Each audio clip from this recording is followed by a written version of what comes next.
quand on est arrivé le matin, on se rendait pas vraiment compte de la taille. On savait que c'était énorme, mais on s'est pas vraiment rendu compte. On n'arrivait pas à estimer la taille. Au bout d'un moment, il faisait encore à moitié nuit quand il faisait plus clair. Au bout d'un moment, hop, on a commencé à vraiment bien voir les vagues. Et là, bon, on savait pas qu'on était au-dessus d'une falaise qui devait faire à peu près 200 mètres de haut.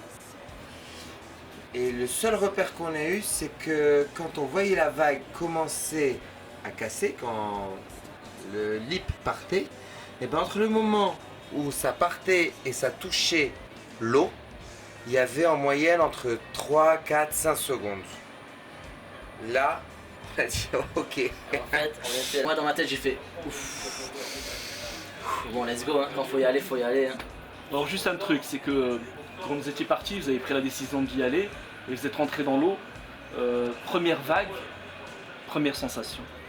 En fait, quand on est arrivé, il y a un Hawaïen qui a pris une vague et elle était vraiment grosse. Je n'avais jamais vu des vagues de cette taille. Juste à peine quand on est arrivé sur le spot. Et Jérôme a commencé à tracter son partenaire à Sierre. Et en fin de journée, Jérôme a pris sa première vague qui était énorme et donc il va vous dire la sensation qu'il a eue. Justement, c'est ça qui nous intéresse. La préparation, ça fait quand même déjà maintenant depuis 2009 que on commence à surfer des vagues, des grosses vagues. Il y a des vagues de plus de 4 mètres et on essaie de les surfer le plus fréquemment possible.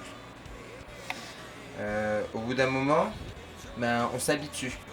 Donc quand on est habitué à surfer des vagues de 3, 4, 5 mètres constamment, le jour où on fait juste un peu plus 6, 7, il n'y a pas une énorme différence. On a des amis, j'ai des amis qui sont déjà allés surfer à Hawaï, qui sont allés surfer aux 4 coins du monde et qu'ils te disent, écoute, tu n'as pas besoin d'aller là-bas. Tu as aussi dur, aussi creux, aussi dangereux, tout ce que tu veux. Et la seule différence, c'est que toi, tu es tout seul, il n'y a personne.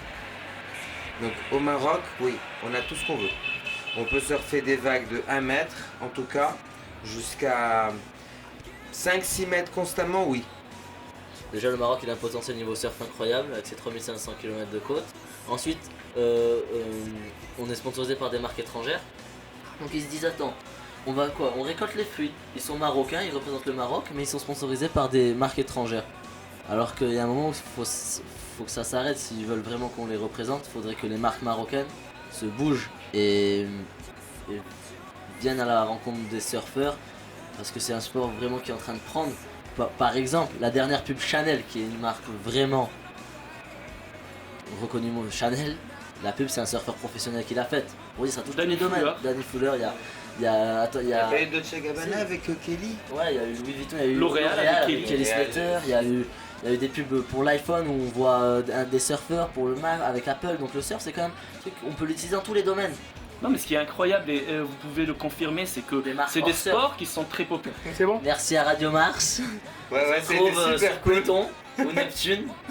Non, entre deux parties de foot. Exactement, c'était super sympa. Circule dans nos veines, chérie. Tu charries plus de...